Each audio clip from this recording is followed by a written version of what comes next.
Mahilig ka rin ba sa gulay? Tara, gawa tayo nito ng vegetable rolls. Simpleng sangkap lang, healthy pa. Mayroon ako ditong 300 grams na breast chicken. Timplahan ko lang ng asin, paminta, paprika at liquid seasoning. At ihalo at i-marinate ko muna mga at least 30 minutes. Nagpainit na rin ako ng mantika sa kawali. At iprito na natin yung binabad nating breast chicken. Antayin lang na maluto yung kabilang side at saka natin yan balik pa rin. At pagkaluto, tanggalin muna din sa kawali at ilagay sa bowl at isit aside. Pagkalamig, hiwain natin ng pa-strip. Kasing laki lang ng bite size.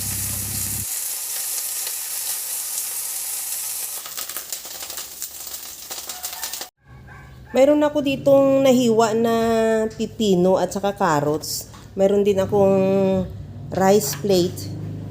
Basahin ko lang sa tubig, kagaya niyan para lumambot kasi pag hindi natin binasa sa tubig, malutong siya, madali siya masira. At ilagay ko na rin yan sa plato o kung ano man lalagayan mo dyan, kagaya niyan. Basahin mo lang ng mabuti para hindi siya malutong, hindi mapunit. At maglagay na rin ako ng lettuce, depende sa iyo kung gaano karami.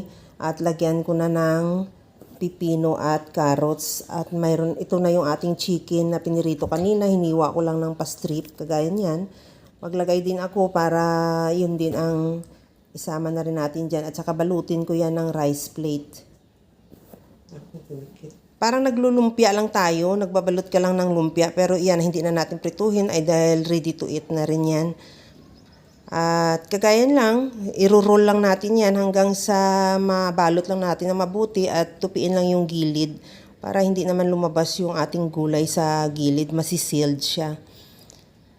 At okay na yan, pagkatapos yan, ituloy na lang natin sa pagbalot yung lahat nating gulay at the same time hanggang sa maubos. Ito na yung ating nabalot, hiwain ko lang yan sa gitna.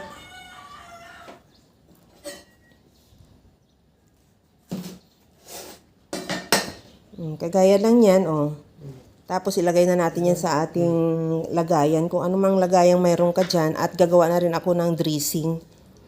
Mayroon ako ditong 110 ml na mayonnaise. Lagyan ko ng calamansi juice, liquid seasoning at honey.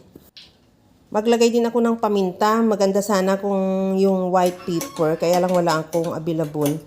Okay lang yan, kaya lang pagka black pepper medyo nakikita yung tingnan mo may itim-itim. At ihalo lang na mabuti hanggang sa ma-mix yung lahat nating ingredients. At okay na yan, ready to serve na. Ilagay ko na yan doon sa ating salad. Kagaya nito, tikman na natin. Talagang healthy yung ating salad ngayon at napakasarap pa. Hindi siya nakakaumay kainin.